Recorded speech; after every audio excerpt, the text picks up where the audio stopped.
BJP নেতাদের সঙ্গে বসে এখন যারা মিটিং করছেন তারা কি ষড়যন্ত্রকারী তৃণমূলের অংশ ছিলেন? ঘণ্টাখানেক সঙ্গে সুমন অনুষ্ঠানের প্রশ্ন তৃণমূলের প্রতিনিধি অনির্বাণ বন্দ্যোপাধ্যায়।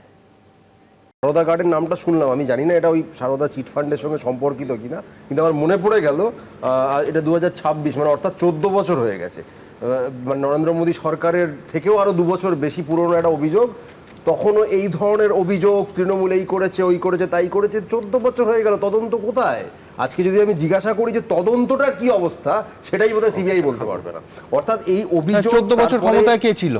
তৃণমূল ছিল। সিবিআই তো তৃণমূল চালাতো না। না, এটা কোথায় সিবিআই হয়েছে? আসছি, সেটাই আসছি। এটা সিবিআই কোথায়? স্টেটের হাতে। আমি তো বলছি তৃণমূল তো খুব খারাপ। রাজীব বাবু বললেন, মানে ধরে নিলাম, বলছি তো সেটা আপনিও করেছেন তৃণমূল, যাই হোক এবার ছেড়েছেন যার জন্য সে আবার এখন আপনার মাথার উপর চলে গেছে। যাই হোক, শেষ করে হ্যাঁ ঠিক আছে, ভালো বুঝিয়ে দেবেন। এবার পয়েন্টটা হচ্ছে রাজীব বাবু যেটা বললেন যে তৃণমূলের উচ্চতর নেতৃত্ব তারা একটি কোনো বৃহৎ ষড়যন্ত্রে লিপ্ত আছেন কিনা এটা তদন্ত করে দেখা উচিত। আমার ব্লান্ট প্রশ্ন, এই এখন যারা বিজেপির সঙ্গে নেতাদের সঙ্গে বসে মিটিং করছেন তারাও কি এই তথাকথিত উচ্চতর নেতৃত্বের অংশ, হ্যাঁ কি না? নাকি বিজেপির সঙ্গে মিটিং করলেই তারা আর এই ক্রিমিনাল কনস্পিরেসির অংশ হিসেবে থাকবেন না? দ্বিতীয় কথা, এখানে ববিবাবু যে অভিযোগ করছেন, তিনি অভিযোগকারী হিসেবে অভিযোগ করতেই পারেন, তার তথ্য প্রমাণ থাকলে তিনি করবেন।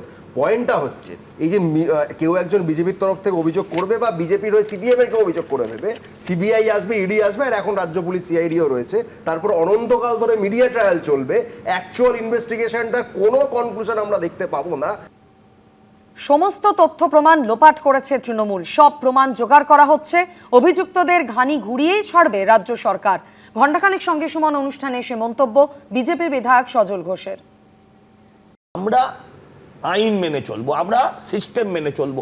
সমস্ত তথ্য প্রমাণ এরা লোপাট করে রেখেছে, লোপাট করে দিয়েছে, ফলে সেই তথ্য প্রমাণগুলো নিতে সময় লাগবে। আপনি নিশ্চিত থাকুন, এই যেমন যাচ্ছে আসছে যাচ্ছে আসছে, একদিন যাবে আর আসবে না।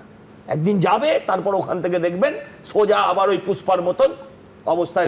তুমিও মানবে যেভাবে গুছিয়ে এই দুটো অভিযোগ, স্পেসিফিক যে দুটো অভিযোগে এই রকম ওপেন অ্যান্ড শার্ট কেস তুমি কোথায় পাবে? যে স্যাটেলাইট পিকচার নিয়ে যিনি মামলা করছেন, যিনি অভিযোগ করছেন রেডি।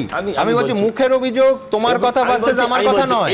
এই যে বাগানটা, সেটা স্যাটেলাইট পিকচার রেডি, সেই সারদাটা ওই সারদাই যে সারদার কথাও বলতে চাইলো। এবারে আপনি সেখানে 250 কোটি 300 কোটি টাকার দুর্নীতি হয়েছে মাঠে, আমরাও শিওর, কিন্তু সেখানে বাগানের জমি কার, মালিকানা কার, কে তুলেছে, এই যে দিলীপ মণ্ডল, এবার দিলীপ মণ্ডলকে রগড়ানো হবে, ঘষা হবে, মাজা হবে, তার মুখ দিয়ে বার করাবে, সে বললেই তো আর হয়ে গেল না। এমন ভাবে তৈরি হবে মামলাটাকে, প্রকৃত মামলার জায়গায় নিয়ে যেতে হবে। ভালো বোঝে যারা আমার ডানদিক বাদিক আছে তারা, যাতে ঢুকলে পরে পরের দিন আবার বেল না পায়। এরা বলে না যে সিবিআই কি করেছে, এই কি করেছে। কুণাল ঘোষকে 100-র বেশি মামলায় সম্ভবত এরা জড়িয়ে দিয়েছিল, তাহলে সেখানে সিআইডি কি করেছিল, কলকাতা পুলিশ, রাজ্য পুলিশ কি করেছিল? সেরকম হবে না।